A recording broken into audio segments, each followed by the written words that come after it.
dalam acara Obsesi Hati, obrolan seputar suami istri yang sehat dan rohani. Bersama saya Leo Sumampo dan saya Fitri Sumampo Sitorus. Kembali kita berjumpa pada malam hari ini di program Obsesi Hati, dan malam ini malam spesial karena judulnya ini bisa kita bilang ini adalah request pemirsa. Betul. Ya. Dan edisi khusus. Dan edisi khusus dalam rangka Minal Aidin wal Faizin yang dirayakan oleh seluruh dunia, khususnya masyarakat Indonesia. Pada hari ini ya? Pada hari ini juga. Ya. Sehingga judulnya apa?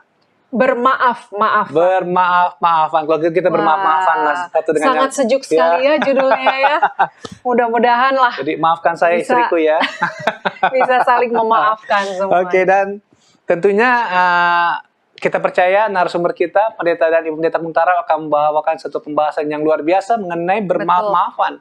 Betul. Ya, karena banyak sekali masalah dalam rumah tangga, hanya ini nih sebabnya, tidak mau saling memaafkan ya. Betul. Ya. Sebelum kita memulai acara kita pada malam hari ini, kita akan membaca ayat inti yang terdapat di dalam Efesus 4 ayat 32. Efesus 4 ayat 32, demikian firman Tuhan. Tetapi hendaklah kamu ramah seorang terhadap yang lain, penuh kasih mesra dan saling mengampuni, sebagaimana Allah di dalam Kristus telah mengampuni kamu. Kita sama-sama tunduk kepala dan berdoa. Bapa di surga, puji syukur atas segala berkat kasih karunia yang Engkau berikan kepada kami. Pada saat ini kami dapat berkumpul kembali untuk mengikuti acara Obsesi Hati. Khususnya dengan judul Bermaaf-maafan. Kiranya pelajaran ini dapat menjadi bagian kami masing-masing dan kami dapat hidupkan di dalam kehidupan kami. Berkati semua peralatan yang dipakai, jaringan, dan juga narasumber kami. Berikan kesehatan, berikan kebijaksanaan dari surga agar dapat berbicara dan menyampaikan pesan-pesan yang baik ini kepada kami semua. Kami berdoa juga untuk para pemirsa agar mendapatkan berkat dari pelajaran yang akan dibawakan. Terima kasih Tuhan atas segala berkat-Mu. Jadilah kehendak-Mu atas kami. Dalam nama Yesus kami berdoa. Amin. Amin. Baik, kembali diingatkan kepada pemirsa Hope Channel yang ada di rumah. Kalau saudara punya pertanyaan, jangan ragu-ragu kirim pertanyaan saudara ke nomor call center Hope Channel Indonesia yang nomornya ada di layar kaca Anda. Atau saudara juga bisa menuliskannya di kolom chat dari akun media sosial pada Hope Channel, yaitu melalui Facebook dan juga YouTube. Saudara tidak usah cantumkan nama saudara, cukup pertanyaan yang ingin saudara tanyakan. Baik, kita akan langsung saja. Kita akan menyapa narasumber kita yang ada di North Carolina. Yes. Pendeta Jonathan Kuntaraf dan Ibu Kathleen Kuntaraf. Shalom Pendeta dan Ibu Pendeta. Shalom. Ya, salam sehat, Fitri. Salam sehat selalu. Selamat pagi di North Carolina dan selamat malam di Indonesia. Iya, baik. Selamat pagi. Mohon maaf lahir dan batin, Pendeta dan Pendeta. Ya, mohon maaf lahir dan batin. Ya. Kepada Leo dan Fitri dan seluruh pemirsa. Baik. Iya. Mungkin kita sudah tidak sabar ya. Kita akan langsung saja mempersilakan Pendeta dan Ibu Pendeta Kuntara untuk bawakan pembahasannya pada malam hari ini. Silakan Pendeta dan Ibu. Baik, selamat malam pemirsa sekalian. Kita masing-masing mengetahui ini adalah satu minggu di mana banyak keluarga di Indonesia saling bermaaf-maafan. Ya, dan ini adalah satu perkara yang sangat penting sekali sebab manusia itu tidak ada yang sempurna. Bagaimanapun suami dan istri mengasihi satu sama lain, selalu ada saja kesalahan yang bisa terjadi. Dan untuk itu di dalam kasih perlu kita untuk saling untuk memaafkan. Nah, untuk itu kita lihat kembali kepada Alkitab dalam Efesus 4 ayat 32. Tetapi hendaklah kamu ramah seorang terhadap yang lain, penuh kasih mesra dan saling mengampuni, sebagaimana Allah di dalam Kristus telah mengampuni kamu. Jadi kita bisa lihat bahwa prinsip saling memaafkan itu adalah satu prinsip yang kita dapatkan di dalam Alkitab. Jadi ini adalah sesuatu perkara yang sangat penting sekali untuk mengajar kita untuk saling untuk mengampuni. Nah, kita dapatkan bermaafan adalah kebutuhan daripada setiap keluarga. Ini tidak peduli keluarga kaya raya ataupun juga miskin ataupun latar belakang bagaimana di kampung di kota, semua keluarga perlu untuk bermaaf-maafan. Iya. Nah, untuk itu kita tahu bahwa masalah keluarga ada di mana-mana, bukan? Iya. Sebab tidak ada keluarga yang sempurna, ya. Mungkin saja suami membuat kesalahan, Atau mungkin istri buat kesalahan, ya. mungkin saja orang tua yang membuat kesalahan. Apakah itu orang tua sendiri atau mertua? Ataupun juga anak-anak buat kesalahan. Atau mungkin juga karena ipar, ya. Jadi bukan mertua tapi in-laws yang membuat kesalahan, sehingga kalau kita tidak mempunyai jiwa mengampuni, berantakan rumah tangga kita. Waduh, pasti kacau balau terjadi kalau tidak ada Sifat mau untuk memaafkan satu sama lain. Nah, agama Yahudi dan kekristenan mengajarkan sebagai berikut. Ya. Tidak ada yang dibebaskan dari pengampunan. Artinya bahwa setiap orang memerlukan akan Forgiveness, akan pengampunan. Ya. Ya. Kita harus mengampuni setiap tindakan salah, tidak peduli bagaimana parahnya. Apakah tindakan yang kecil, apalagi tindakan yang besar, harus kita ampuni. Ya, kita dapatkan banyak juga yang bisa melanggar akan sumpah pernikahan, kesalahan-kesalahan yang sangat besar yang dirasa tidak mungkin lagi untuk dimaafkan, tetapi kita tahu bahwa tidak peduli bagaimana besarnya kesalahan, kita harus selalu siap untuk mengampuni. Kemudian kita harus menyadari bahwa pengampunan adalah rahasia untuk mendapatkan pernikahan yang sukses.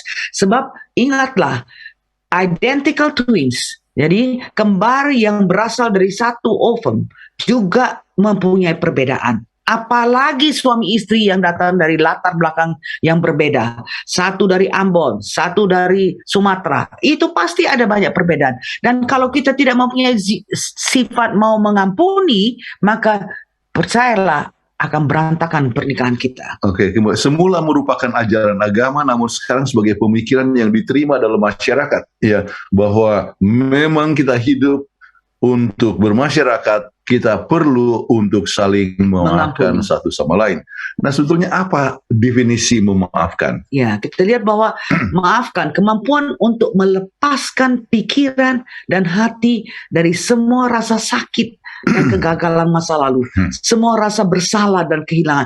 Jadi apapun pasangan kita atau mertua kita sudah katakan itu, kita harus lepaskan, plong hati kita. Itulah definisi. Let it go. Ya, itu penting sekali.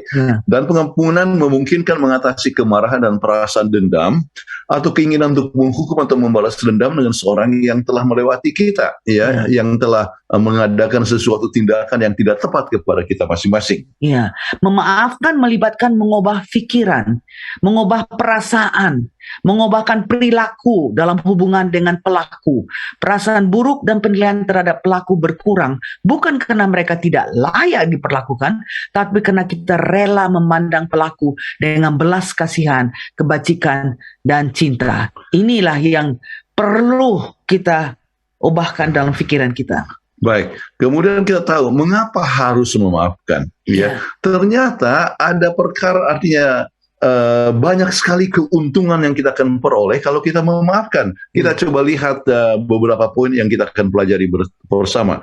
Pertama adalah pikiran negatif tidak sehat. Ya, bagaimanapun kalau kita marah-marah itu akan menyusahkan tubuh kita. Kita lihat satu penelitian dari Mayo Clinic, orang yang tidak mengampuni, pemarah dan negatif seringkali tidak sehat sepanjang hidup mereka dan meninggal lebih awal. Ya, kalau marah kan adrenalin naik dalam tubuh. Jadi terjadilah penciutan dari pembuluh darah. Jadi naiklah tekanan darah. Dan orang yang marah itu kan selalu kan depresi.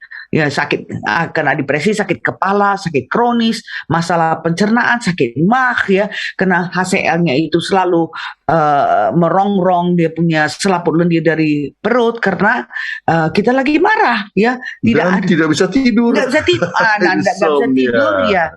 Yang nggak bisa tidur itu menyebabkan kita punya imunitas menurun, ya, dan sistem kekebalan kena menurun, ya, ada bermacam-macam penyakit yang bisa kita dapat. Jadi menyimpan kemarahan atau dendam, menahan rasa sakit, kepedihan membutuhkan banyak energi.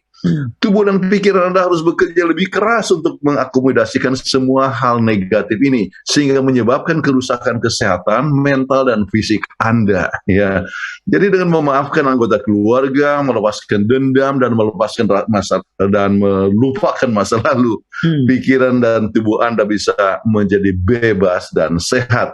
Jadi ini adalah satu perkara yang sangat penting, bahwa memang memaafkan itu adalah satu perkara yang maha penting. Ya. Kemudian kita lihat poin kedua, kenapa kita harus memaafkan ya?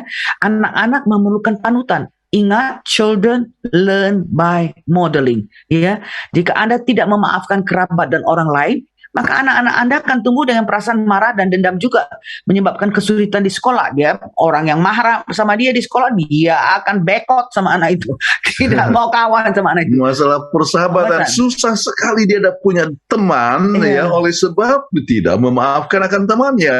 Ya, hubungan pribadi itu sudah nggak ada lagi, sebab mereka bagaimanapun, macam mana pun orang itu akan selalu ada membuat kesalahan kepada Anda. Kalau Anda tidak mau memaafkan, ya rugi sendiri, nggak ada punya teman. Dan ini menyebabkan rusaknya segala aspek kehidupan kita terpengaruh oleh sebab kita tidak memaafkan akan orang lain. Ya.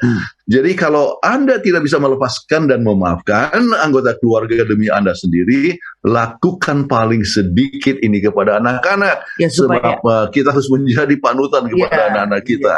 Mereka learn by modeling. Kemudian kita lihat lagi poin yang ketiga, kenapa kita harus memaafkan ya? Pengampunan dapat mengembangkan tabiat ya. Pengembangan karakter yang murni dan kuat terjadi sepanjang hidup Anda dengan menghadapi hal-hal sulit dan mengatasinya. Kita tidak akan dapat memperkembangkan tabiat kita kalau kita dendam-dendam sama orang. Iya, tabiat yang diperkembang adalah tabiat yang dendam ya, selalu marah ya, artinya ingin untuk balas dendam dan sebagainya. Dan itu adalah satu tabiat yang tidak akan disukai orang. Nah, jadi secara hidup bermasyarakat kita mengalami masalah, secara kesehatan tubuh kita mengalami masalah, kemudian juga hubungan kita dengan Tuhan juga mengalami suatu masalah. Ya, jadi ini adalah satu perkara yang sangat penting. Ya, dan kita harus ingat bahwa kita perlu memiliki tabiat atau karakter dengan integritas yang kuat, yang didapatkan penting sekali ya. Untuk itu perlunya untuk bermaafan satu sama lain.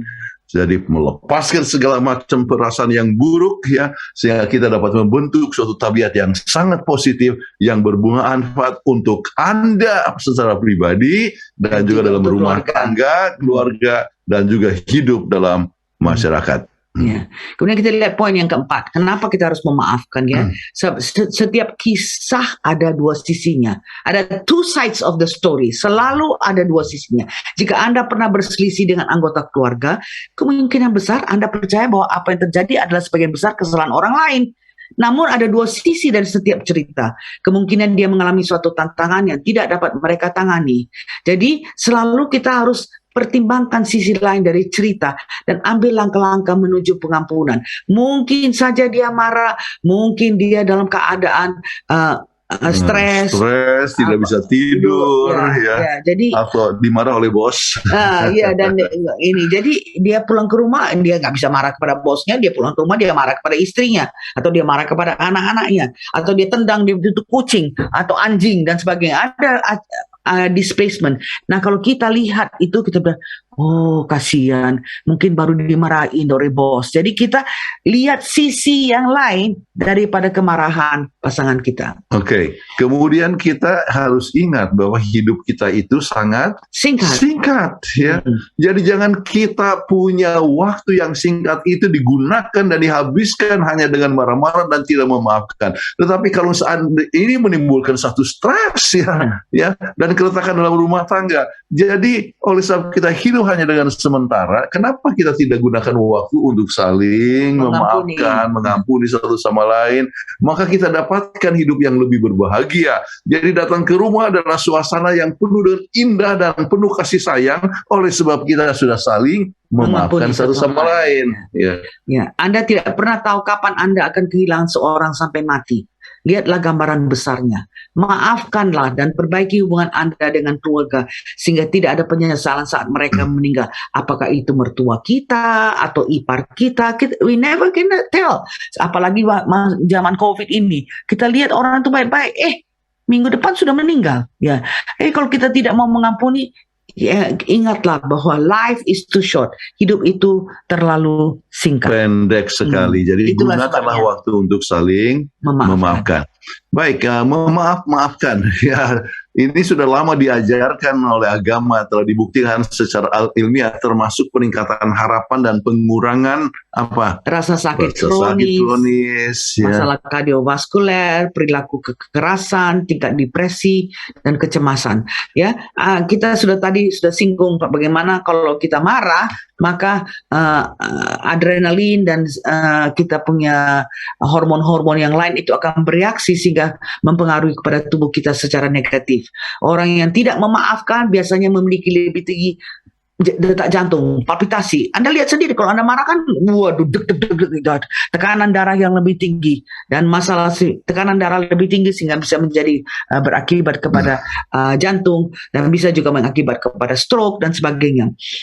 Tanggapan menyalahkan, kemarahan, dan permusuhan yang tak kenal ampun telah dikaitkan dengan kesehatan yang buruk, terutama penyakit jantung koroner dan bahkan kematian dini. Dan kebanyakan orang yang telah mengampuni orang lain akan bersaksi tentang sukacita yang dialami saat beban emosional yang mereka pikul telah dilepaskan. Jadi plong perasaannya itu. Ya, kita rasa wah ini benar-benar nggak ada beban di dalam kehidupan kita. Baik, ini sangat penting sekali untuk kehidupan masing-masing, sehingga kita dapatkan ini ada satu definisi tentang rumah tangga yang berbahagia. Yaitu apa? A happy marriage is the union of two good forgivers. Jadi kalau kita punya perkawinan, kita punya rumah tangga itu bahagia, maka kita harus saling mempunyai sifat mengampuni. Jadi pernikahan yang bahagia adalah satu kesatuan dari dua orang yang saling mengampuni. Jadi tidak peduli kesalahan apapun, kita harus siap untuk mengampuni. Nah, apakah ada anggota keluarga yang belum Anda maafkan? Pertama, renungkanlah area di mana Anda mungkin menyimpan kebencian, kepahitan, dan kurangnya pengampunan dalam hubungan Anda dengan keluarga, teman, rekan kerja, atau orang lain. Apakah Anda menyimpan dendam? Nah, tuliskan ini. Berapa umurnya perasaan ini? Jadi sudah dendam ini sudah berapa lama? Ya. Ada orang yang dendam sampai dia berkatakan sampai mati pun saya tidak bisa mengampuni ini. Terlalu. Ya, akhirnya dia sendiri yang susah. Sakit-sakitan. Ya. Jadi apakah Anda membawa peristiwa masa lalu dalam argumen? Ingatlah, kita jangan historical, historis. Jadi berbicara tentang sejarah dulu dan sebagainya, ya itu akan merusak kepada keadaan diri kita sendiri. Nah, apakah ada pola perilaku yang terus menyinggung Anda? Ya, ini harus kita tanyakan kepada diri kita masing-masing. Ya. Kemudian apakah Anda bersedia mendorong diri sendiri untuk memaafkan? Ini adalah satu perkara yang sangat penting, dan ingat bahwa ini adalah berguna untuk diri Anda sendiri. Ya. Kemudian faktor yang kedua yang kita harus ingat adalah sebagai berikut. Renungkan situasi di mana Anda mungkin telah menyakiti anggota keluarga. Kan bukan saja orang itu yang menyakiti Anda juga pernah menyakiti orang. Sengaja atau tidak sengaja. Sudahkah Anda mengambil tanggung jawab? Ya, saya memang sudah salah. Saya harus minta maaf. Ya. Apakah Anda meminta maaf? Nah, ini adalah pertanyaan yang kita harus tanya kepada kita. Sudahkah Anda mengambil langkah untuk mengubah pola berulang yang menyinggung itu? Ya, kalau Anda tahu bahwa Anda sudah mempunyai sifat yang selalu mungkin tidak mempunyai perasaan kepada orang lain. Nah, apakah kita mengambil langkah untuk mengubah sifat kita yang negatif ini? Anda mungkin menghalangi rekonsiliasi jika Anda tidak pernah bertanggung jawab atas bagian Anda dari masalah tersebut. Jadi ingat, kita juga mempunyai kesalahan. Nah, sekarang kita coba lihat langkah supaya kita bisa memaafkan. Ya, merupakan satu hal yang sangat penting. Ya, yang pertama kita harus ambil waktu untuk membahas masalah satu persatu. Ya, jadi jangan langsung semua pada saat yang sama. Satu persatu dulu kita bahas. Ya. Mungkin itu ada kesalahpahaman. Ya, jadi kalau kita bisa membahas, lihat pihak satu bilang apa, pihak satu lagi bilang apa. Jadi kemudian kita lihat, oh disinilah letak salah paham itu. Jadi pastikan adanya waktu untuk berbicara. Ya. Jadi seorang istri katakan, "Oh, kamu sudah janji tetapi tidak pernah itu terpenuhi." Ya, hanya janji aja yang melulu. Ya. Kemudian sebetulnya itu adalah pengharapan daripada sang istri, tetapi sang suami sebetulnya hanya kata, "Nantilah kalau keuangan mengizinkan." Jadi kita harus bisa melihat bahwa ternyata ada kadang-kadang yang kita harapkan. Kemudian suami masih pikir-pikir, kita anggap bahwa itu sudah merupakan janji. Ya. Jadi pastikan kita lihat satu persatu masalah itu. Kemudian dapatkan masalah atau hal yang menyakitkan itu apa. Ya. Kemudian keduanya setuju untuk mendiskusikan masalah ini. Ya. Sangat penting sekali. Dan berdiskusi dengan kata, "Saya merasa sakit hati loh. Mungkin sudah dijanji-janji dulu." Lalu dikatakan, "Oh begini ceritanya. Karena masih belum cukup keuangan kita. Jadi kita tunggulah." Jadi komunikasi dengan I statement itu sangat penting, ya. Eksplorasi dengan sepenuhnya derita dan perhatian sehubungan dengan kedua belah pihak, ya. Jadi kita jujur mengatakan bahwa kita memang sakit hati, kita memang rasa seperti tersinggung, ya. Kenapa ini nggak dilaksanakan dan sebagainya. Tetapi bukan dengan cara menyalahkan kamu, tetapi katakan kepada, "Saya sedih sekali." Ya, saya sangat kecewa. Jadi ini sistem komunikasi yang sangat penting sekali. Bicarakan dengan terbuka apakah yang telah merugikan salah satu atau keduanya. Open communication. Jangan dipendam-pendam. Kalau pendam-pendam itu akhirnya nanti meletus. Meletus itu sudah lebih payah. Sangat membahayakan. Jadi ambil langkah ini kecuali keduanya termotivasi untuk mendengar dan menunjukkan penghargaan kepada pendapat masing-masing. Ya. Dan ini adalah sangat penting sekali untuk mendengar dengan secara keseluruhan permasalahannya. Jadi langkah yang sangat penting dalam bermaaf-maafan adalah yang salah minta pengampunan. Permohonan maaf yang tulus adalah sangat berkuasa untuk memohonkan pengampunan. Jadi tidak usah segan untuk katakan, "Saya menyesal. Saya sudah salah, tolong ampuni saya." Ya, kemudian boleh saling berpelukan. Ya. Ini ada satu kalimat yang menyembuhkan, yang dapat disampaikan kepada kedua belah pihak, ya. Dan yang benar siap mengampuni, ya, supaya saling mengampuni. Ya. Jadi yang salah mengambil tekad untuk tidak lagi berbuat apa yang telah menyebabkan masalah tersebut. Ya, jadi dengan demikian maka ia hadapi dengan penuh lebih baik. Dan mengapa ini adalah penting? Ya, pengampunan adalah bagian penting dari hubungan yang kuat dan sehat. Kalau Anda mau mempunyai rumah tangga yang kuat, ya, dan sehat dalam hubungan satu sama lain dan bertumbuh dalam kasih sayang, maka pengampunan itu harus dibuat. Ya, jangan pada waktu hanya hari raya saja, atau pada waktu birthday saja, misalnya hari ulang tahun istri, tapi kita harus lakukan itu secara terus-menerus. Mengharapkan pengampunan memerlukan waktu. Ya. Kemudian kesempatan untuk sembuh dapat tercapai bila masing-masing mengambil tanggung jawab yang patut agar hubungan menjadi baik kembali. Jadi ini adalah satu perkara yang sangat penting sekali untuk selalu pikirkan. Oke. Kemudian bagaimana jika pihak lain telah berbuat salah kepada Anda dan tidak mau bertanggung jawab atau tidak mau meminta maaf? Anda masih bisa maju dan memaafkan. Kata Markman, Stanley, dan Bloomberg, mungkin sulit, ya. Sebab kita tahu orang itu yang berbuat salah, tapi kita yang mesti maafkan. Mungkin sulit, tapi jika tidak, hubungan Anda akan mengalami kerusakan yang lebih parah. Seperti Anda akan lebih depresi. Ya. Jadi kalau orang lain itu tidak mau memaafkan, tidak menjadi paling sedikit Anda bisa memaafkan, dan itu berguna untuk Anda sendiri. Jadi masalah Anda dalam tekanan darah tinggi itu bisa menurun, ya. Jadi bisa memaafkan untuk kebaikan Anda sendiri. Itu adalah satu hal yang sangat penting. Ya, makanya itu Mark mengatakan kalau Anda tidak mau memaafkan, maka itu bukan cara Anda untuk hidup, sebab Anda sendiri yang akan menderita, ya. Orang yang kita marah itu jadi momok sama kita. Kemana kita pergi makan pun kita nggak bisa makan. Kita pergi kemana pun nggak bisa. Itu sangat-sangat jelek sekali impactnya kepada kita. Jadi perasaan kesal dan kesal itu justru merusak kepada diri kita sendiri. Oke. Baik. Untuk mencari pengampunan daripada orang lain, ya, maka perlunya ya terlibat dalam konfrontasi diri, periksa ya tindakan motif Anda secara teratur. Apakah saya Yang berbuat kesalahan. yang berbuat kesalahan ya. Jadi Anda bisa menjadi orang yang pertama untuk mengaku dan meminta maaf ya. Jika perlu ya berdamai dan memulihkan akan hubungan Anda. Ya, ini satu hal yang sangat penting. Mengungkapkan diri, berbagi perasaan dan cerita Anda dengan anggota keluarga atau orang yang Anda cintai. Sampaikan, nyatakan perasaan Anda, bagaimana Anda kecewa, bagaimana Anda merasa terluka dan sebagainya. Share. Ya. Kemudian hindari di mana Anda menyalahkan atau gagal ya menerima tanggung jawab seperti mengatakan maaf, tetapi jika Anda tidak mengatakan itu saya pasti tidak marah.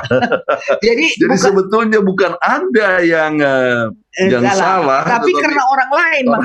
Jadi ingat apa yang kita sudah pelajari beberapa waktu yang lalu, kita jangan reaktif, tapi harus proaktif ya. Iya. Cari solusinya, ganti menyalahkan. Baik memaafkan orang lain, itu adalah salah satu langkah yang paling tepat. Baik, untuk memaafkan orang lain, jalani pengampunan Anda sendiri. Ya, kita semua memiliki pengalaman di mana orang lain telah memaafkan kita. Jadi kalau sebab orang lain pun sudah memaafkan kita juga maka kita harus siap untuk memaafkan mereka. Dengan memaafkan mereka, Anda membantu pribadi mereka tentang pengampunan. Ya, sebab dia belajar. Aduh, iya ya, saya yang sudah salah gini masih bisa dimaafkan. Jadi dia rasa motivasi untuk juga mengampuni orang yang melakukan kesalahan kepadanya. Jadi kami merasa bersalah kepada kami punya cucu, ya. Bilang Kemudian ampun. kami kan minta maaf ya, ya, please forgive me. Ya. Jadi sama cucu itu Sama anak kecil. cucu ya yang hanya umur 9 tahun ya. Tetapi dengan cara demikian kita mengajarkan kepada cucu bahwa perlu untuk minta maaf kalau bersalah. Iya. Ya. Jadi ini adalah satu hal yang sangat penting sekali. Ya. Usahakan agar kemarahan dapat dihilangkan melalui doa, meditasi, atau aktivitas lain untuk melepaskan diri dari racun kemarahan. Ya, kalau orang itu kadang-kadang kita bisa curhat sama Tuhan.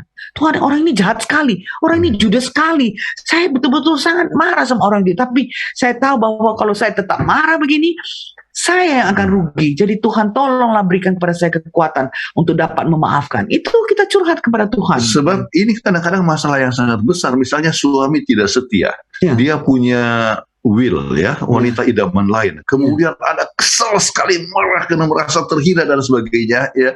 Namun ya cara ini justru merusak diri sendiri. Maka menyelesaikan itu adalah hal yang harus diselesaikan dengan baik, kemudian memaafkan dia ya. Berdoa Dan untuk mempunyai berdoa kekuatan. sebab memaafkan itu berguna untuk Anda sendiri ya. Di samping memupuk kembali hubungan itu tetap baik. Ya. Ya. Kembangkan empati dan pemahaman emosional untuk situasi pelaku Anda. Misalnya memiliki orang tua atau anak, ya, atau ada perbedaan keadaan sekitarnya sewaktu lakukan itu. Jadi kita coba evaluasi pelaku itu sehingga kita bisa lebih mempunyai empati terhadap orang yang sudah marah kepada kita. Hindari menceritakan kembali pelanggaran yang tidak perlu, karena itu hanya memperkuat hati yang tak kenal ampun dan memantapkan peristiwa itu dalam pikiran Anda. Jadi ulang-ulang. Kamu ini memang selalu begini, dulu juga begini. Saya ingat dulu ya kamu tidak memenuhi janji. Jadi kita ulang-ulangi ya. Dan itu sama seperti membongkar luka yang sudah sembuh. Iya, dikorek-korek kembali. Ya. Jadi memaafkan jarang menyebabkan hilangnya ingatan, tapi akan rasa bebas dari beban termakannya pikiran, emosi, dan reaksi Anda terhadap pelanggaran tersebut. Jadi penting sekali untuk membuat satu kemarahan. Nah, sekarang kita coba lihat dampak daripada memaafkan. Ya, akan memulihkan kedamaian dan kepuasan setiap keluarga. Kan senang kalau sudah dimaafkan. Damai oleh sebab terjadi suasana yang sangat indah dalam rumah tangga, sudah memaafkan satu sama lain. Memberikan hadiah pada diri sendiri. Hadiah apa? Kita kan nggak akan dapat penderitaan. Saat memaafkan orang lain, terlepas dari tindakan orang lain, Anda melepaskan kepahitan, penghinaan, dendam, keinginan membalas dendam, menguras energi dan sebagainya. Jadi itu adalah satu hadiah untuk Anda oleh sebab Anda bisa bebas daripada perasaan tersebut. Ya. jadi plong. Ya. Penting untuk membiarkan hal-hal ini pergi, karena jika tidak, orang lain terus memegang kekuasaan atas emosi dan pikiran Anda. Yang Anda, kalau Anda marah itu, biar bagaimanapun orang itu yang kontrol Anda. Bayangkan ada orang yang marah, dia bilang, saya begitu dengki sama orang itu, saya gitu benci orang itu, saya tidak mau lihat dia punya rumah, tidak mau lihat dia punya orang tua, tidak mau lihat saudara-saudaranya.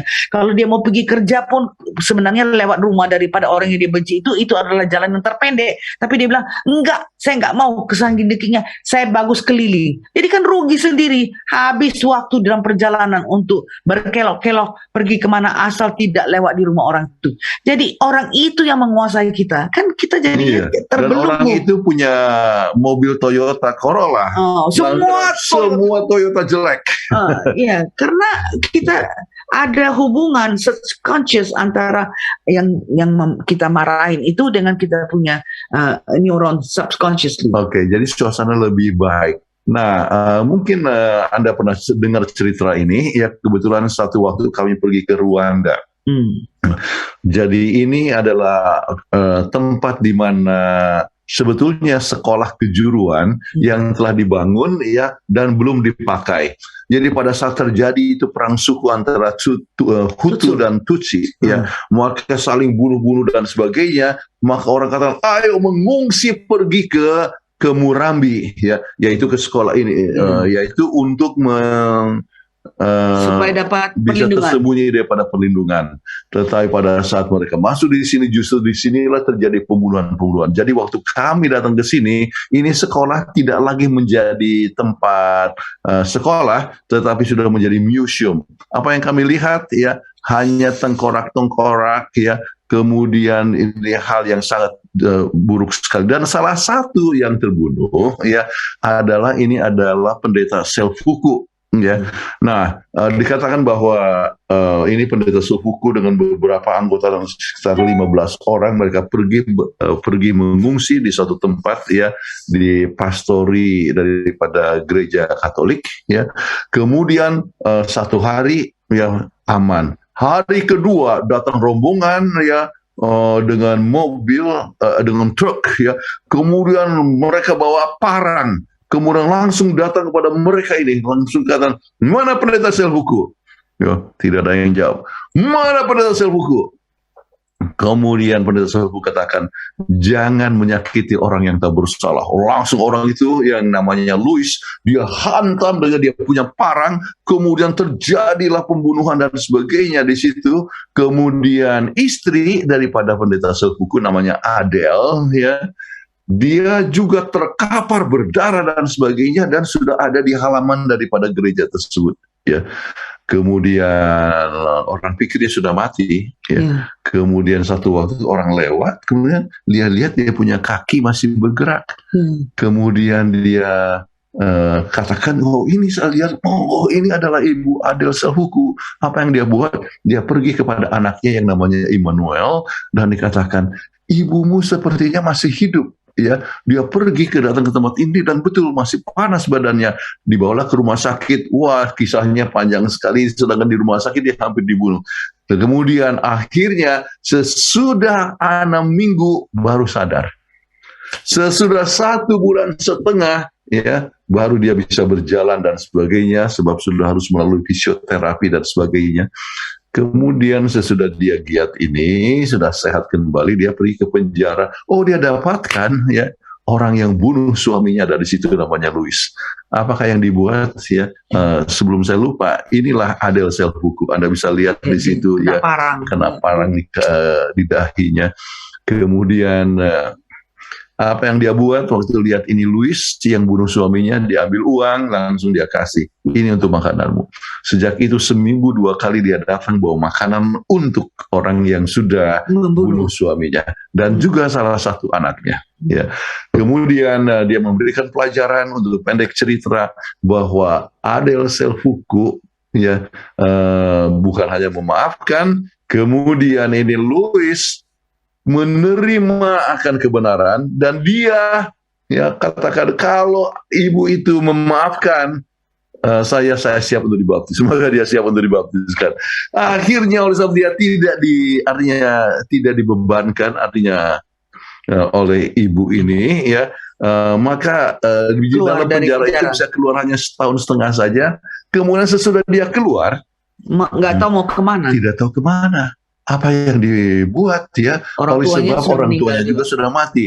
Maka apa yang dia buat, dibuat oleh ibu Selfuku, tinggallah sama saya. Ya, dia buat kamar khusus di belakang, kemudian dikasih pekerjaan untuk Jaga. jaga dia punya peternakan ayam. Ya, jadi waktu saya bertemu dengan ibu Adele Selfuku ini, saya bertanya bagaimana Anda bisa buat itu? Dan apa yang dia katakan? Roh Kudus yang telah ya berbicara kepada saya harus maafkan. Saya tahu kalau suami saya masih hidup, dia pun memaafkan akan saya. Luar biasa sekali. Dan ini satu hal yang sangat penting bahwa kita mengetahui bahwa ya kasih itu akan memperluas kita punya perspektif. Kita coba lihat di sini foto. Wah, Orang ini foto kayak marah. marah sekali kan? Tetapi kita coba perluas. Oh, dia marah sebab dia di dalam penjara. Ya. Kemudian kita perluas. Oh, lagi dibikin film ya. Dia acting ya. Sedang acting saja. Jadi kita bisa lihat bahwa kasih itu dapat memperluas, memperlebar kita punya perspektif. Jadi kembali seperti kita sebutkan tadi, oh dia marah-marah, rupanya dia Dimarah bos. dimarah bos, atau kurang tidur tadi malam, atau dia sedang lapar.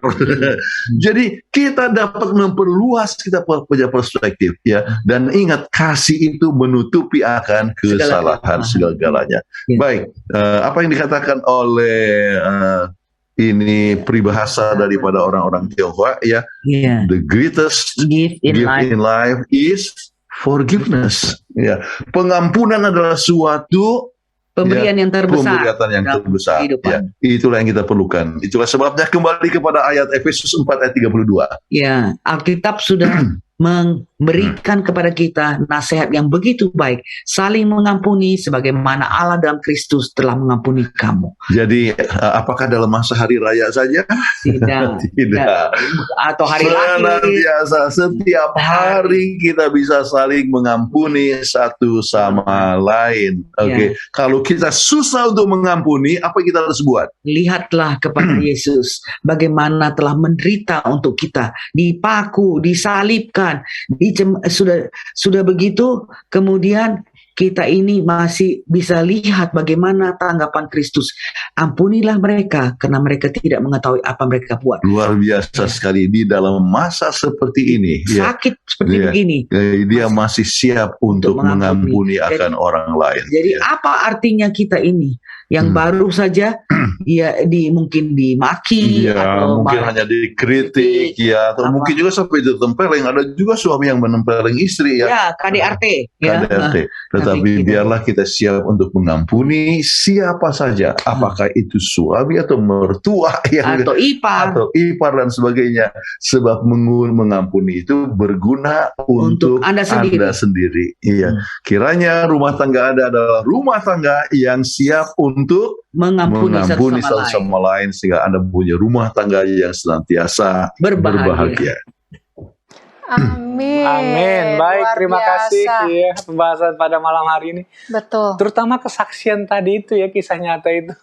Betul. Memang kalau sudah Roh Kudus yang bekerja, waduh, kalau saya pribadi, di mengalami seperti itu seperti sukar-sukar sulit ya. Tetapi kalau Roh Kudus yang sudah menjamah hati kita, pengampunan itu memang menjadi luar biasa ya. Betul. Ya, saya agak lupa namanya karena agak sulit tadi karena dalam bahasa Afrika. Ibu Dewa. Ya, jadi luar biasa Ibu itu ya. Kuku ya, Ibu Kuku ya. Aduh, luar biasa. Adele Selfuku. Adele Selfuku. Bukan lagi itu, malahan kita tidak kasih tahu ceritanya bagaimana waktu itu dia mau merit.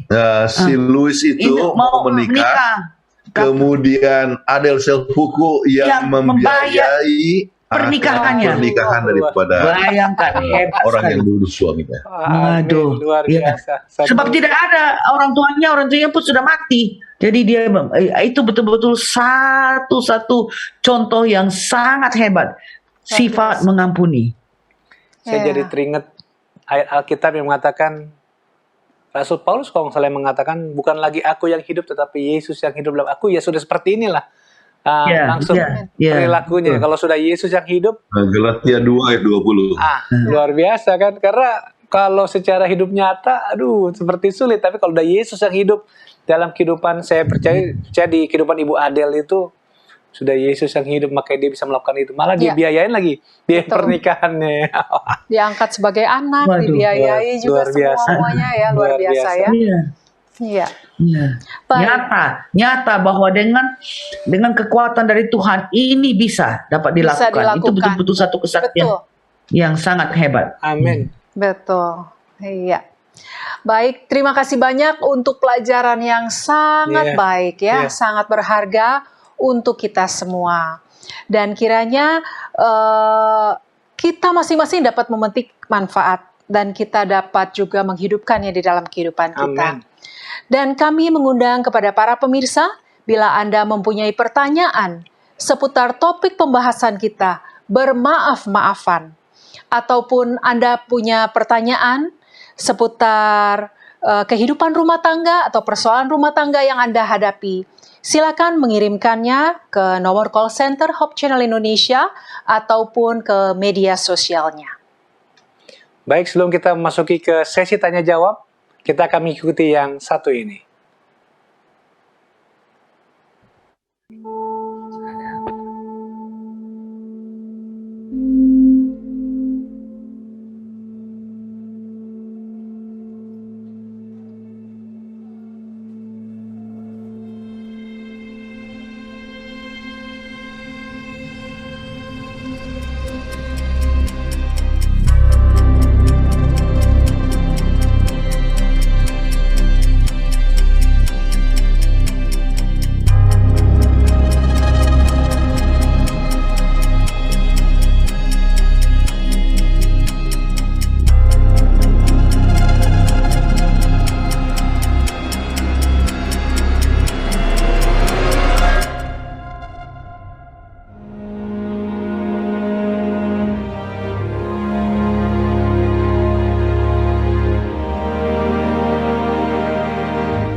Baik, kembali lagi dalam acara Obsesi Hati.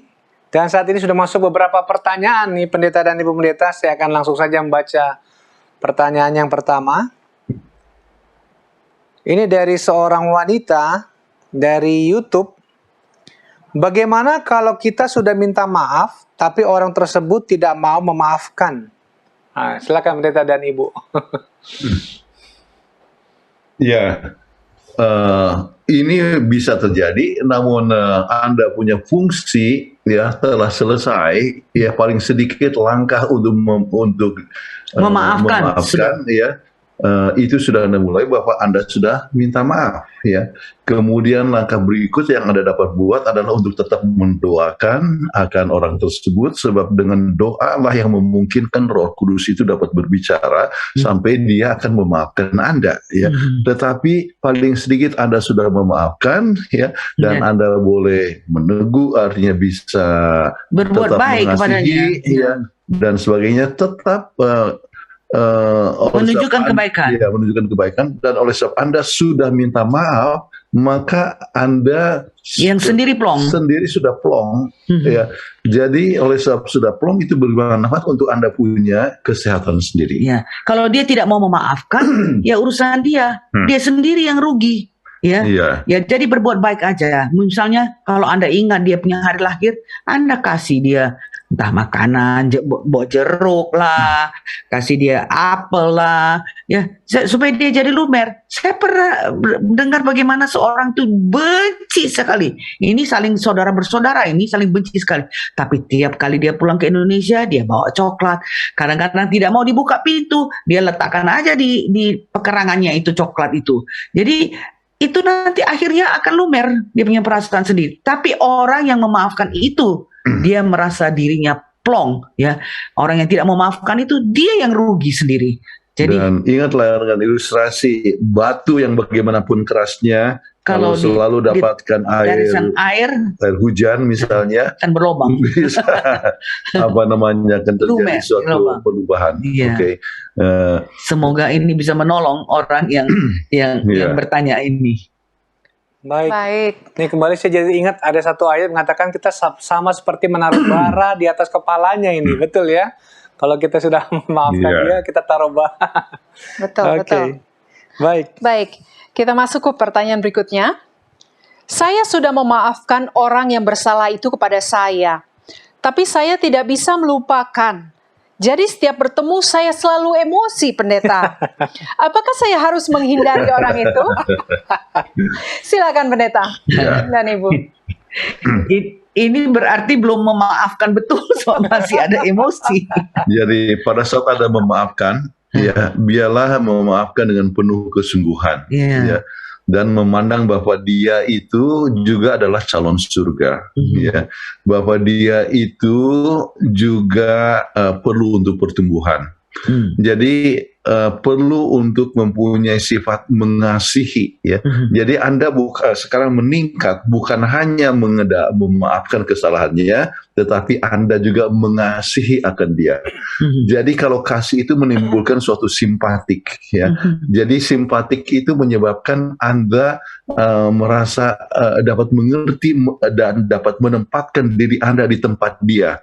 Ya, dia tempoh hari menipu oleh sebab dia mempunyai kebutuhan yang sangat banyak sekali, ya, untuk misalnya istrinya yang sedang hamil atau yang mau melahirkan, ya, dan dia sampai sekarang belum bayar hutangnya. Jadi Anda menempatkan diri Anda pada keadaan seperti itu, ya.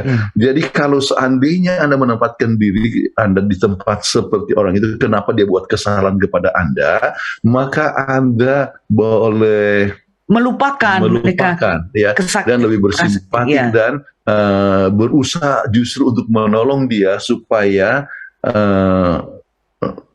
Anda, artinya orang tersebut bisa lebih berkurang dia punya beban kehidupannya itu. Jadi kembali, ya, memaafkan adalah satu perkara yang sangat penting, dan mengasihi dan menunjukkan simpatik dan empati menyebabkan Anda tidak lagi pikirkan dia punya kesalahan, tetapi dalam hal apa Anda bisa menolong orang itu untuk dapat berkembang di dalam kehidupan kerohaniannya. Dan kita sangat perlu untuk mendoakan supaya bisa kita mengampuni. Kalau kita lihat sisi yang lain, kita akan kita berbicara dengan bukan teori, ya, pengalaman, ya. Ya, saya pernah bukan main, sangat jelek sekali kepada saya. Tapi kita ampuni saja sama dia. Nah, dan waktu saya dengar dia akan datang, waktu kami pindah di Singapura, dia akan datang, saya tempatkan diri saya di tempat dia. Marilah, ayo datanglah ke rumah saya, tinggal di rumah saya, ada pembantu. Jangan tinggal di rumah orang lain. Orang lain itu yang dia tinggal itu lagi sakit, lagi menderita kanker. Ya, jelaslah dia tidak mau, karena dia malu lah, karena dia sudah begitu jahat sama saya, begitu apa. Tapi diri saya jadi plong. Saya sudah mengampuni dia. Ya, dia mau terserah, dia mau jahat sama saya, ya nggak apa-apa. Pokoknya saya sudah buka pintu saya. Kemudian ini. Jadi perlu berdoa, sama seperti Adele. Dia berdoa sehingga dia bisa mengampuni orang yang sudah itu bukan saja matikan suaminya, tapi dirinya sendiri itu sampai sakit, sampai masuk rumah sakit, nggak sadarkan diri dan sebagainya. Itu hanya dengan kekuasaan Tuhan. Jadi semoga orang yang bertanya ini akan tetap berdoa supaya jangan emosi kalau ketemu dengan orang ini, supaya bisa plong hatinya. Itu untuk kebaikan Anda Dan sendiri. itu menyebabkan kita Iya. belum merasa senang ya. Saya pernah difitnah, Oh ya. fitnah ya. Dan yang luar biasa lah fitnahnya. Saya tidak mau sebut ke teliti, nanti Anda bisa menduga. Tetapi apa yang kami buat ya, kami tetap undang dia. Ya, makan di rumah, kemudian makan di restoran lagi 2 kali kami Dua undang. kali kami undang. Kemudian ya dan tidak pernah Ungkit-ungkit. ada ungkit-ungkit ya dan sebagainya. Dan saya senang ya kalau ketemu tetap ini ya tetap ramah tamah kepadanya ya. Sebab kalau dilihat kembali, kenapa sampai dia menfitnah? Oh, rupanya ada sesuatu yang dia khawatirkan dan sebagainya. Kita dapat mengerti. Jadi kembali, ya Two sides of the story. lihat bahwa sisi mana? Lihat sisi orang tersebut dan biarlah kita siap untuk memaafkan, ya, dan bisa melupakan. Baik, terima kasih Pendeta dan Ibu Pendeta untuk jawabannya. Memang kalau sudah masuk pengalaman hidup ini sudah ini ya. Jadi memang sudah, ya itu saya selalu katakan sudah tidak bisa diragukan lagi ya. Betul. Ya karena pendeta dan pendeta sudah pernah mengalaminya ya, luar biasa. Puji Tuhan. Baik, ini pertanyaan yang berikut. Saya dan kakak saya sudah bertahun-tahun tidak saling menegur atau menyapa karena ada masalah satu dengan yang lainnya. Namun saya selalu berkata bahwa saya sudah memaafkan kakak saya. Apakah saya dapat dikategorikan sudah memaafkan kakak saya tetapi enggan untuk berbicara dengannya? Wah, silakan. Ada satu hal yang saya baru-baru ini tulis ya kepada satu orang yang mempunyai perbedaan pendapat dengan saya soal vaksin. Oke. Jadi kan ada orang yang tidak mau divaksin, ada orang yang suka artinya melihat bahwa vaksinasi adalah penting, berbeda pendapat. Kemudian apa yang saya tulis kepada orang ini? Ya, perbedaan pendapat kita tentang soal ini jangan memisahkan hubungan kita, ya. Tetapi kita adalah tetap bersaudara di dalam Yesus Kristus, di mana kita perlu tetap mengasihi dan kita tetap untuk menolong satu sama lain. Kemudian saya tanya, ya, saya mau datang ke Indonesia, ya kira-kira apa yang Anda mau pesan dari saya? Jadi kita tetap tunjukkan kebaikan, ya. Kemudian kita tetap bukan hanya sekedar untuk memaafkan, tetapi perbedaan pendapat jangan sampai memisahkan kita punya persaudaraan. Nah, Anda dengan kakak sendiri. Ya, perbedaan pendapat dan mungkin dia salah dan mungkin juga Anda juga pernah salah, memaafkan dan jangan memisahkan itu hubungan.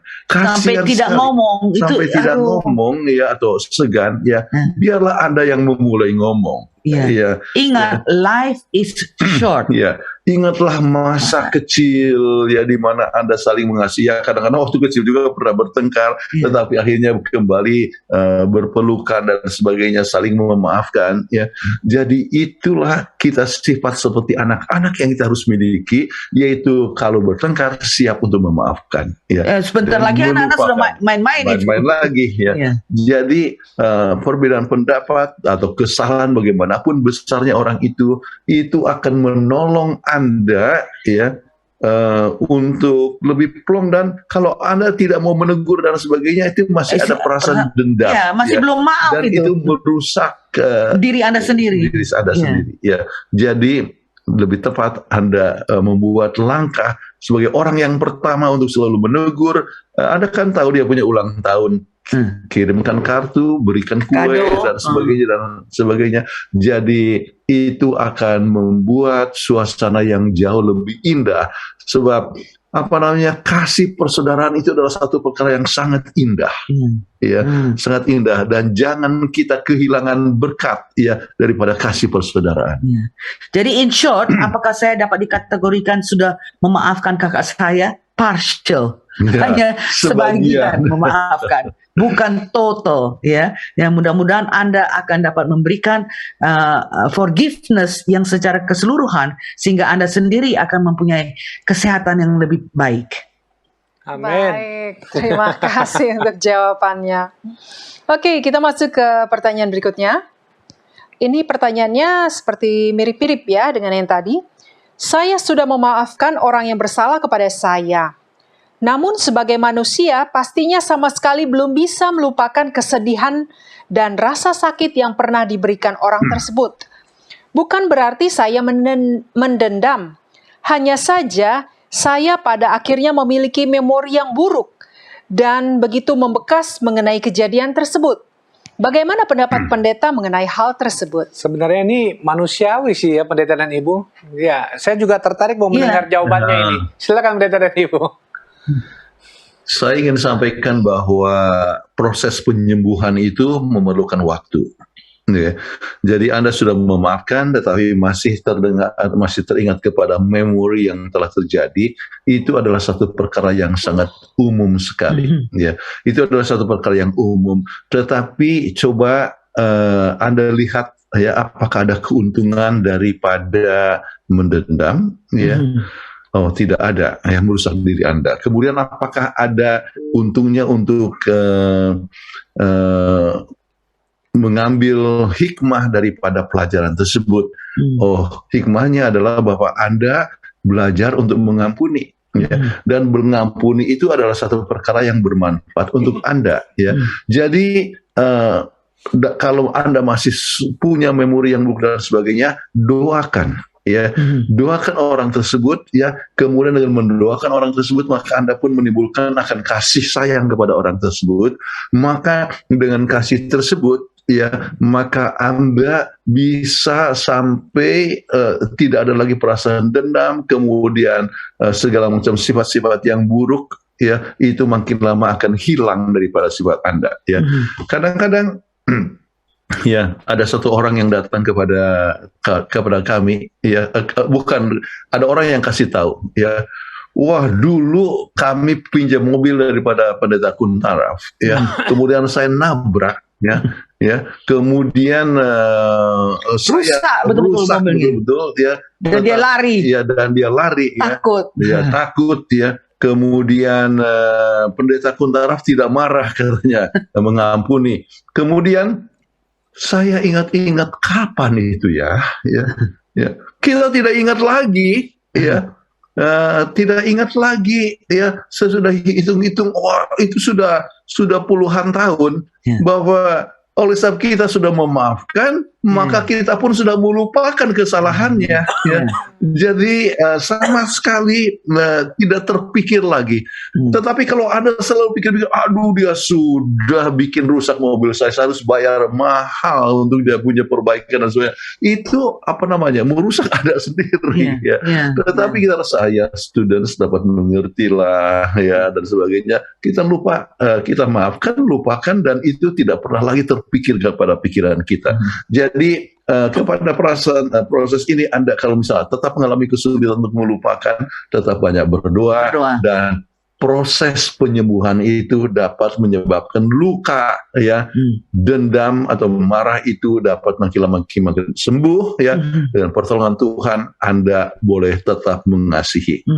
Saya terus terang katakan, ada yang gosip mengenai saya dan memerlukan waktu 15 tahun untuk menyatakan bahwa apa yang dikatakan itu adalah tidak benar. Saya menangis, saya berdoa, bantal saya itu basah. Saya bilang, Tuhan, kok orang ini kejam banget ya? Ya, saya tahu sisinya kenapa dia berbicara begitu, the other side of the story. Tapi saya pikir, biar berdoa aja sampai ini. Akhirnya, karena kita berdoa, Tuhan memberikan pada kita kekuatan sampai saya bisa baik kepada orang ini, bukan hanya manis-manis ya di depan orang itu, tapi baik sampai dari dalam hati itu. Jadi jiwa saya bisa plong. Makanya kepada yang bertanya ini, kalau dia masih mempunyai sifat marah, ya, itu berarti masih ada dendam. Ya, berarti masih dendam. Kita mesti berdoa kepada Tuhan, dan curhat kepada Tuhan. Tuhan, saya ini betul-betul sakit hati. Kok begitu hebat dia punya gosip mengenai saya? Dan memerlukan 15 tahun loh. 15 tahun untuk membuktikan bahwa gosipnya itu tidak benar. Dan akhirnya saya bisa plong kepada dia. Biarpun selama 15 tahun itu dia masih tetap jahat kepada saya. Jadi sekali lagi saya katakan, kalau masih ada merasa kesedihan, merasa itu, berdoalah. Ini bukan teori, saya sudah mengalaminya. Berdoalah sehingga memori yang buruk itu, yang membekas itu dapat hilang dan kita dapat mengampuni. Ingatlah, pandanglah kepada Yesus, sudah dipalang, tapi masih bisa bilang mengampuni satu sama lain. Ampunilah mereka karena mereka tidak mengetahui apa yang dibuatnya. Mudah-mudahan ini bisa menolong. Jadi kembali proses penyembuhan ya sering memerlukan waktu ya. Tetapi dan pertolongan Tuhan Bisa. maka itu dapat di atas. Bisa. Amin. Baik, terima kasih Pendeta dan Ibu untuk jawaban dan juga kesaksiannya ya. Ya, betul. Karena jawaban dengan kesaksian ini lebih kena lah istilahnya ya kepada yang bertanya ini dan Lebih juga nyata. kepada kita juga ya. Terima kasih Pendeta dan Ibu. Pertanyaan berikut. Nah, ini juga seru nih pertanyaannya. Teman kantor saya selalu menjelek-jelekan saya di depan atasan kami yang buat saya marah. Masalahnya ini menyangkut mata pencarian saya dan kalau saya dipecat, siapa yang kasih makan keluarga saya?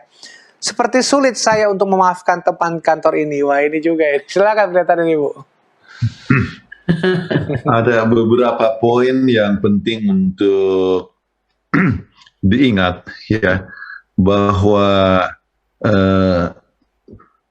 Anda akan tetap bekerja tempat tersebut kalau Anda menunjukkan bahwa Anda adalah seorang cukup produktif, ya, Anda rajin dan jujur, ya. Kemudian bos juga akan dapat mengetahui, dapat melihat bahwa Anda adalah produktif dan jujur, dan apa yang dikatakan oleh orang tersebut, ya, adalah tidak benar. Ya, jadi Anda tidak usah khawatir ya, Untuk dipecat. untuk dipecat dan sebagainya, ya, sebab bos akan menilai. Wah, kembali kepada kepada pengalaman saya, ya. Jadi waktu ada orang yang menjelekkan dan memfitnah saya ini, ya, langsung, ya, ini fitnahnya bukan kepada orang biasa, kepada ketua General Conference, oke. Kemudian apa yang dibuat oleh ketua General Conference, panggil kami semua, bicara dan sebagainya, semuanya beres. Ternyata itu tidak benar. Ya, ya. Jadi ini satu hal yang kita harus ingat, oke, bahwa kita harus tetap menunjukkan bahwa kita adalah pegawai yang baik, produktif, dan jujur, mempunyai personalitas yang baik. Jadi orang bisa ngomong apa saja, ya. Yang rugi adalah orang itu sendiri, ya. Kalau misalnya bos mengetahui bahwa dialah yang menjelek-jelekan padahal itu tidak benar, ada kemungkinan dialah yang justru dipecat, ya. Namun demikian, ya, ini pertanyaan Anda susah untuk memaafkan dia. Ya, Anda harus lihat dari sisi, ya, kenapa dia buat demikian. Mungkin dia cemburu, ya, mungkin dia mempunyai perasaan rendah diri. Oleh sebab Anda kerja lebih baik, maka untuk menjatuhkan Anda, maka dia coba, ya, mengkritik Anda, menjelekkan nama Anda. Jadi kalau begitu Anda harus kasihan kepada sifat demikian. Ya, kalau begitu untuk menolong akan dia, ya, Anda bisa bicara dari hati ke hati. Ya, maaf ya, kita ada satu hal yang kita harus selesaikan. Undanglah dia makan misalnya, kemudian bisa untuk bicarakan dari hati ke hati. Saya kecewa loh, kok saya dijelek-jelekan. Ya, apakah ada dasarnya? Ya, kemudian Anda katakan saya memaafkan Anda. Ya, jadi tidak usah takut mengenai masalah pekerjaan dan sebagainya akan dikeluarkan dan sebagainya. Kemudian kalau misalnya Anda sudah lihat bahwa masalah ini sudah selesai dengan orang ini, mungkin orang ini akan berbicara hal yang lebih baik dan bisa minta maaf kepada bos. Katakan, maaf saya sudah katakan itu kepada bos, tetapi sebetulnya tidak demikian. Ya, Jadi kita lihat ada satu hubungan yang lebih baik dan hubungan kerja dengan lebih baik, dan tidak usah takut mengenai masalah di mana Anda bekerja. Ini juga dari pengalaman. Soalnya kami ini sudah 75 tahun, sudah punya banyak pengalaman. Aduh, saya ingat dulu bagaimana saya kerja setengah mati, dijelekkan oleh teman saya. Akhirnya saya dipanggil oleh atasan saya. Dan saya katakan inilah yang saya kerjakan, bukan apa. Pokoknya kita kerjakan saja yang baik. Ya, bos itu kan bisa lihat juga, oh kerjaan dia ini memang benar baik. Yang satu itu mungkin cemburu dan sebagainya. Kemudian teman yang dalam keadaan yang menjelekkan saya itu, ya akhirnya mendapat kesulitan. Justru kami yang mencari pekerjaan untuk dia dilanjutkan sampai ya akhirnya. Jadi kami jadi baikan dan saya juga tidak merasa susah. Ya, pokoknya kita ampuni aja dia punya kesalahan. Ingat, bagaimana dijelek-jelekkan orang itu, bos itu tidak buta. Bos itu bisa lihat kalau Anda adalah pegawai yang kerja keras. Jadi nggak usah takut untuk dipecat. Itu yang prinsipnya. Do your work. Lakukan pekerjaan kamu, maafkan dia supaya diri Anda menjadi sehat. Ini betul-betul dari pengalaman kami sendiri. Jadi bukan hanya secara teori, tapi akhirnya jadi kita berteman kepada orang itu. Kan senang ya jadi lebih banyak teman, dan kemudian kita plong, kita pun tidak stres, tidak ada dapat tekanan darah tinggi dan sebagainya. Semoga ini bisa menguatkan orang ini dan tidak ada perasaan takut untuk dipecat. Luar biasa ya. Terima Nasihat kasih dan Pendeta dan pengalaman Ibu. yang sangat baik. Ya, luar walaupun biasa. yang bertanya begini orang lain, tapi ini bermanfaat juga buat saya pribadi dan istri betul. saya, karena kami bekerja ya. Dan ya memang betul juga ya, kalau setelah saya dengarkan tadi, iya juga ya. Jadi gak usah kita takut kalau kita kerja baik, Betul. atasan juga melihat kita baik, ya dia pasti akan punya penilaian tersendiri kepada kita kan. Wah, Betul iya. sekali. Betul. Terima kasih Pendeta dan Ibu. Baik, pertanyaan berikutnya. Tetangga saya selalu cari gara-gara. Dia punya kucing yang selalu buang kotoran di halaman rumah saya. Dan saya jadi repot dan baunya itu loh. Saya sudah pernah tegur, tapi nggak ada perubahan. Bagaimana ini Pendeta dan Ibu? Silakan Pendeta dan Ibu. Ya. Sekarang apakah memang dia cari gara-gara atau memang kucingnya yang selalu datangnya kadang-kadang sukar untuk Kontrol kunci. untuk kucing ya. Jadi apakah memang kucingnya ditaruh di halaman Anda ya, itu baru gara-gara. Tetapi kalau misalnya kucing itu datang sendiri ya, rupanya dia senang dengan halaman rumah Anda untuk jadi tempat untuk Main-main. Baik, sifat untuk mengampuni ya, tidak peduli kesalahan orang itu apa saja ya. Jadi apakah Anda bisa tolong ya menyediakan tempat khusus untuk supaya Kucingnya jangan datang ke Anda punya tempat. kemudian Anda bisa katakan atau saya tidak tahu apakah ada pakai pagar kah ya, supaya kucingnya itu jangan datang dan sebagainya. Kemudian jangan sebetulnya menegur itu artinya menyalahkan ya. Agak susah untuk menyalahkan orang tersebut untuk kesalahan Daripada binatang. Ya, sebab yang salah binatang. Jadi ini satu perkara yang kita harus pikirkan dengan baik, tetapi Anda bisa diskusi, jadi bukan menegur, tetapi katakan, wah saya kecewa loh kucingnya selalu datang, kemudian selalu buang kotoran di sini.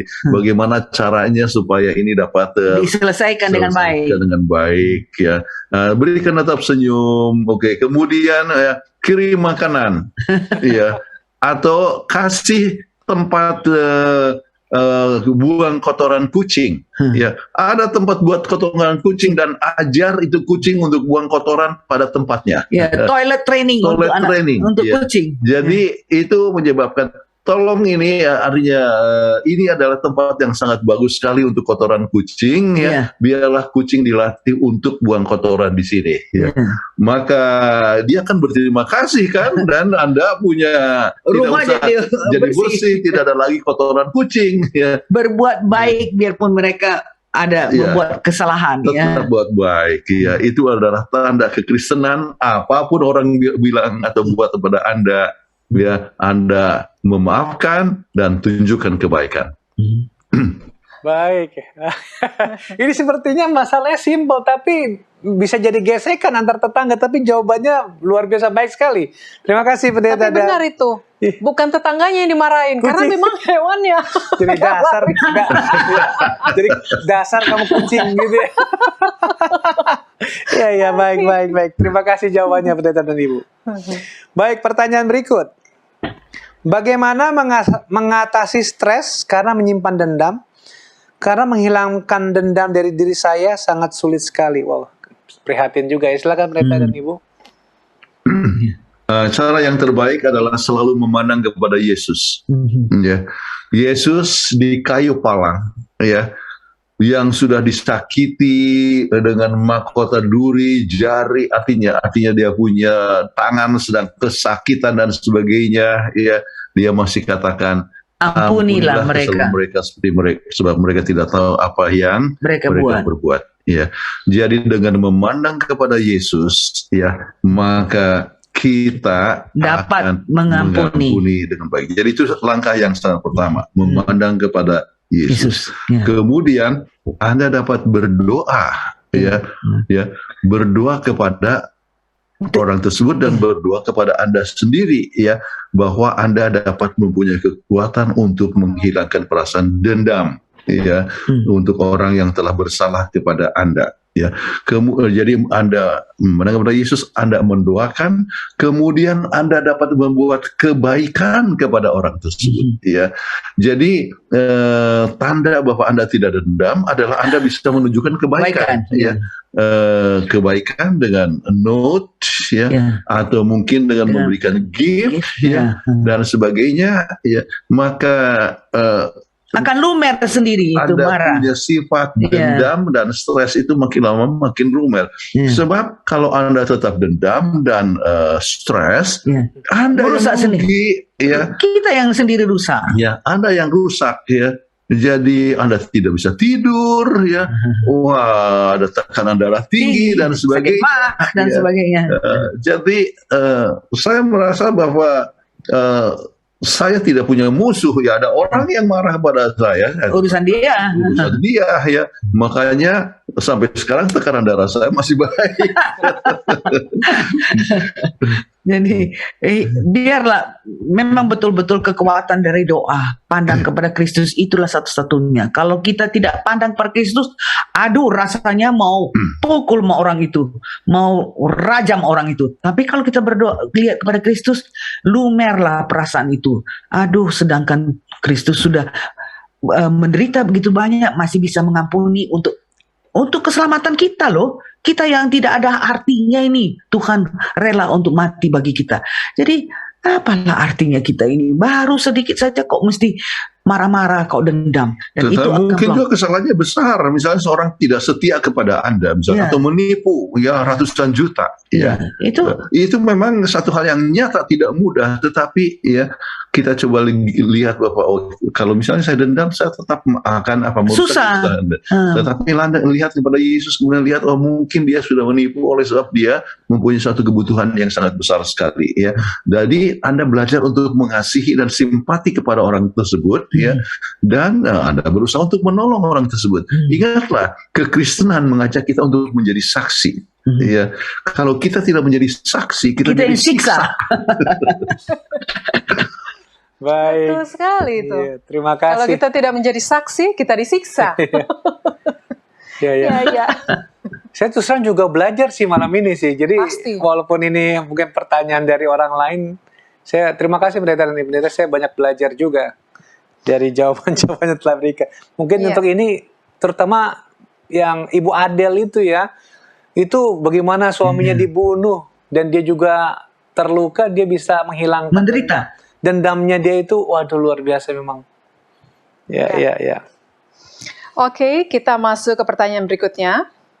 Saya marah dengan adik saya karena dia mendesak ayah kami, ibu kami sudah meninggal, untuk minta warisan. Tolong nasihatnya pendeta, terima kasih. Silakan pendeta. Kembali warisan ini ya. Ingat kepada Lukas pasal 15 tentang anak yang terhilang, ya, tetapi dia pulang, kemudian ininya kan kakaknya Dia minta warisan. Ya, dia minta warisan, kemudian pulang dengan compang-camping dan kakaknya tidak mau memaafkan, ya, akhirnya kakaknya lah yang hilang. Ya. Jadi tindakan untuk marah kepada yang minta warisan itu sangat merugikan kita sendiri. Kemudian adik minta warisan, ya, Mungkin dia betul-betul perlu. Dia membutuhkan sesuatu, ya, membutuhkan. Ini adalah satu perkara yang dapat dirundingkan dan negosiasi, ya. Sifat daripada Anda sebagai kakak, ya adalah untuk menolong akan adik-adik. Ya. Jadi menolong adik, ya, mungkin dari uang Anda sendiri atau mungkin dari uang warisan. Daripada uang warisan, ya. Ini satu perkara yang sangat penting sekali untuk kita dapat buat, adalah kita menjadi orang yang dapat menolong, ya, kepada adik-adik kita. Pernah satu saat misalnya dari keluarga, ya, yang ada yang perlu pertolongan, ya, dan sebagai gantinya dapat artinya minta uang warisan, ya, sebab orang tua masih hidup, ya. Apa yang kita buat adalah menolong orang yang perlu pertolongan itu, ya. Apakah itu untuk pendidikan, ya, dan sebagai artinya untuk banyak kebutuhan-kebutuhan, ya. Kita saling menolong antara kakak adik dan sebagainya untuk, ya, kebahagiaan bersama-sama, ya. Jadi biarlah Anda menjadi penolong yang baik, sarana atau solusi untuk memecahkan masalah daripada adik ini. Dia minta warisan saat mungkin ada kebutuhan, mungkin juga istrinya mau melahirkan, atau mungkin oleh sebab dia perlu untuk pendidikan anak-anaknya dan sebagainya. Anda harus menjadi sumber yang siap untuk menolong. Dan bila mana Anda melihat sisi, the two sides of the story, ada sisi yang lain, maka kemarahan Anda itu akan lenyap. Oh, kasihan ya, kasihan adik saya ini yang ini. Jadi tidak akan marah lagi, justru mau membantu. Tetapi mungkin saja marah Anda itu beralasan, sebab misalnya adik Anda ini adalah penjudi. Ya. Dia minta warisan untuk digunakan untuk judi. Nah, kalau dalam keadaan yang demikian, Anda punya peranan untuk memberikan nasihat, ya, supaya, ya, jangan warisan itu diberikan untuk berjudi, ya. Sebab ada sebuah tulisan daripada Ellen G. White yang mengatakan bahwa adalah satu dosa, ya, dari kepada orang tua yang memberikan warisan yang akan digunakan itu untuk berfoya-foya, ya, ataupun menyebabkan anak itu tidak mau berusaha untuk mendapatkan untuk bekerja dengan baik dan sebagainya. Jadi malas. Jadi menyebabkan anak-anak jadi malas dan gunakan uang itu untuk kepelesiran dan sebagainya. Jadi kita orang tua harus berhati-hati, ya, dan Anda sebagai kakak juga berhati-hati kalau betul dia adalah seorang penjudi ataupun juga tukang foya-foya. Maka Anda punya alasan untuk marah, namun kemarahan Anda itu, ya, Anda harus gunakan untuk menolong akan adik ini supaya bisa mengatasi akan kelemahannya, ya. Dengan demikian adik itu pun misalnya dapat mengatasi kelemahan tersebut, kemudian tidak memaksakan kemauannya. Baik, terima kasih pendeta dan ibu pendeta untuk jawabannya. Pertanyaan yang berikut ini menarik, ini pertanyaannya. Kenapa saya menarik? Pertanyaan seperti ini. Saya marah kepada almarhum suami saya karena meninggalkan hutang yang harus kami tanggung. Hidup kami susah sekali, pendeta dan ibu. Yang menariknya, ini dia marah sama orang yang sudah meninggal. Menarik, ya. Jadi meninggalkan kepahitan buat dia. Silakan pendeta dan ibu. Iya, saya ingat ada satu keluarga yang suami, artinya sang bapak meninggalkan hutang. Hutang banyak sekali. Jadi keluarga yang lain dapatkan warisan. Jadi mereka katakan, ini Bapak meninggal bukan memberikan Bukan warisan, tetapi kasih memberikan hutang. Ya. Sedih juga. Jadi membuat kita susah. Nah, baik, Kepada ibu hal ini. yang kepada ibu, ya kami ingin menunjukkan artinya Iya, sangat kasihan. bersimpatik dengan ini. Namun harus coba lihat almarhum suami itu berhutang oleh sebab apa? Ya, mungkin dia berhutang ya oleh sebab kebutuhan rumah tangga. Ya, mungkin anak Anda harus masuk ke universitas dan memerlukan uang jutaan rupiah untuk untuk Masuk ke universitas. Untuk masuk di universitas. Ya, jadi apakah itu uang digunakan untuk poya-poya atau mungkin untuk digunakan untuk biaya rumah sakit pada saat suami sakit, sebelum meninggal dia sakit sampai harus masuk rumah sakit dan memakan biaya yang banyak. Jadi Anda pikir kembali, apakah untungnya Anda marah kepada orang mati?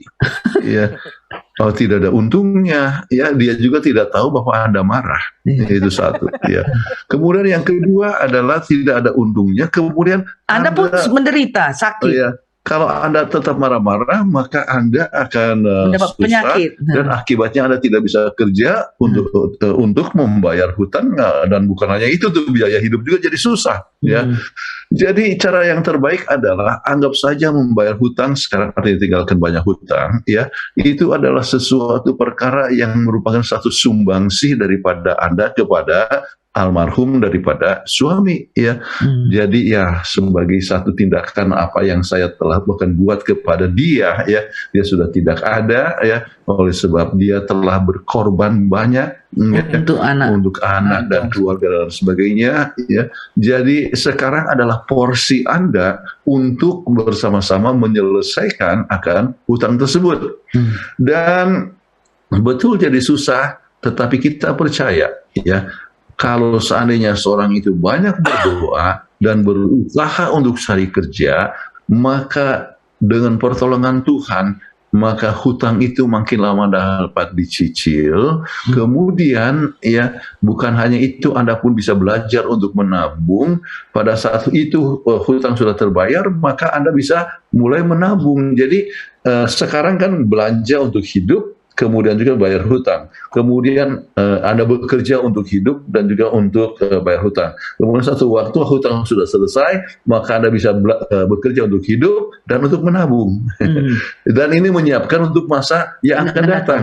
Nah, beberapa minggu yang akan datang kita akan bahas kembali tentang keluarga makmur. Ya, bagaimana? Ya, langkah-langkah untuk keluarga makmur, ya itu sangat penting sekali. Salah satu adalah ya, kita harus mengerti akan prioritas kita dan juga termasuk di dalam proses dalam membayar akan hutang. Ya, jadi kalau ada hutang itu adalah Anda harus lihat secara positif adanya suatu tantangan. Ya, jadi challenge, oke? Jadi Anda harus berusaha dengan lebih keras ya untuk membayar hutang dan untuk hidup. Ya, kemudian anak-anak ya, ya kalau misalnya ada anak-anak ajar mereka untuk kerja.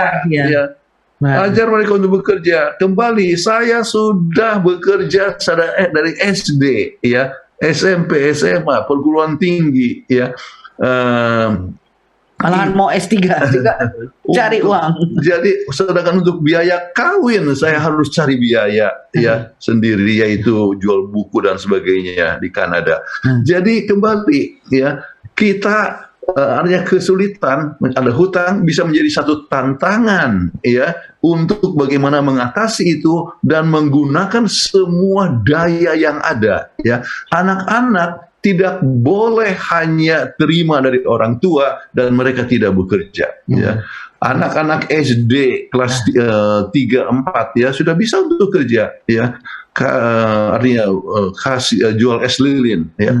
Semua pekerjaan itu adalah halal ya. Carilah pekerjaan yang halal. Ada pekerjaan yang tidak halal ya. Kalau misalnya itu adalah hal yang tidak jujur. Tetapi kita harus punya apa yang disebut dignity of labor ya. Memandang tinggi akan pekerjaan. Kalau anak itu bekerja ya, kami ajar anak kami untuk mencangkul, Iya. bekerja Kerja di di kebun, landscape, ataupun di mana, di kafeteria, di kafeteria GC, General Conference-nya kafeteria, cuci piring, apa Cuci semua, piring, ya. belajar. ya, dan itu menolong mereka untuk membayar uang sekolah mereka juga, ya, mengurangi beban kami, ya. Jadi saya percaya berdoa, berusaha, dan menggunakan segala sumber daya yang ada, ya, maka hutang akan terbayar dan Anda akan mulai menabung untuk masa depan dan juga bisa menolong lebih banyak orang. Baik, terima kasih Pendeta dan Ibu untuk jawabannya. Pembahasan malam ini sebenarnya menarik. Pasti Dan sangat pertanyaan menarik. masih ada beberapa Pendeta, cuman waktu kita sudah habis ini. Ya, jadi mungkin silakan Pendeta Kuntaram untuk membawakan closing statement-nya. Silakan Pendeta. Baik, dalam masa Idul Fitri ini adalah waktu di mana keluarga-keluarga saling bermaaf-maafan. Bermaaf-maafan sangat perlu, bukan hanya dalam musim, ya, tahun baru, Idul Fitri ataupun Thanksgiving. Bermaaf-maafan haruslah menjadi kebiasaan kita untuk sepanjang tahun. Dan ingat, bermaaf-maafan itu bermanfaat untuk kesehatan kita, memperbaiki hubungan kita, dan membuat kita lebih berbahagia dan lebih sehat fisik, mental, dan rohani. Biarlah keluarga kita adalah keluarga yang dikenal sebagai keluarga yang mengasihi, siap untuk memaafkan, untuk kemuliaan bagi nama Tuhan. Amin. Amin. Kami mengundang Pendeta Jonathan Kuntaraf untuk membawakan doa tutup. Bapa kami dalam surga, kami datang kepada Tuhan berterima kasih oleh satu pelajaran penting daripada hidup Yesus yang memaafkan orang lain, dan kami telah mendapat pengampunan daripada Tuhan untuk segala dosa kami. Biarlah kami yang telah menerima Yesus selalu siap untuk mengampuni siapa saja dalam keluarga, dalam pekerjaan, dalam sekolah, ataupun di masyarakat, siap mengampuni satu sama lain. Dengan demikian, kami boleh mempunyai sifat Yesus, tabiat Yesus, dan hidup kami terberkati secara fisik, mental, dan rohani. Inilah doa kami dalam nama Yesus Juru Selamat kami. Amin. Amin. Baik, terima kasih Pendeta dan Ibu Pendeta Kuntaraf untuk pembahasannya pada malam hari ini. Iya, luar biasa ya. Iya. Dan kita juga nantikan di episode-episode berikutnya pembahasan-pembahasan yang sangat membantu rumah tangga kita masing-masing. Amin. Sampai ketemu Senin depan. Iya. Tuhan berkati. Tuhan berkati, Pendeta dan Ibu. Bye-bye. Tuhan berkati, terima kasih. Tuhan berkati. Ya. Kembali kami mengingatkan kepada para pemirsa, bila Anda ingin menyaksikan kembali Obsesi Hati, khususnya siaran yang barusan dilihat, bisa masuk ke YouTube channel Obsesi Hati, dan Anda dapat memilih episode apa yang Anda saksikan. Apakah episode yang sekarang ataupun episode-episode sebelumnya. Karena banyak pelajaran-pelajaran untuk rumah tangga yang dapat kita saksikan dan pelajaran yang baik untuk kita. Dan diingatkan kepada kita bahwa Hope Channel Indonesia menayangkan acara-acara secara langsung setiap hari Senin hingga hari Sabat dari Studio Hope Channel Indonesia di Jakarta. Jadi pastikan bahwa Anda tetap menyaksikan dan mengikuti program-program yang menarik ini. Bila Anda mempunyai usulan topik pembahasan atau ada kerinduan terhadap persoalan yang Anda inginkan solusinya, silakan mengirimkan pertanyaan ataupun usulan topik untuk dibahas di acara Obsesi Hati melalui mengirimkannya di call center Hope Channel Indonesia ataupun melalui media sosialnya. Dan para pemirsa juga dapat menyaksikan live streaming Hope Channel Indonesia melalui website kami di hopechannel.id atau dapat juga melalui aplikasi yang saudara bisa download dari Play Store atau App Store untuk menikmati acara-acara Hope Channel Indonesia selama 24 jam. Baik, demikian acara kita pada episode kali ini. Kami mengucapkan banyak terima kasih kepada pemirsa setia Hope Channel Indonesia, khususnya Obsesi Hati yang selalu mengikuti program Obsesi Hati setiap Senin malam. Dan kiranya Tuhan memberkati para pemirsa dan boleh mengalami satu perubahan atau pembaruan di dalam rumah tangga saudara dan kita semua. Terlebih khusus kami mengucapkan terima kasih kepada narasumber kita, Pendeta dan Ibu Pendeta Kuntara untuk pembahasannya telah dibawakan yang sangat luar biasa pada malam hari ini, dan juga kepada sahabat-sahabat kru Hope Channel Indonesia yang telah bekerja keras sehingga acara ini boleh berlangsung dari awal hingga akhirnya. Saksikan terus siaran Hope Channel Indonesia, televisi yang mengubah hidup Anda, satu tujuan dan satu harapan. Akhir kata saya Leo Sumampo Dan saya Fitri Sumampo Sitorus. Tuhan memberkati kita.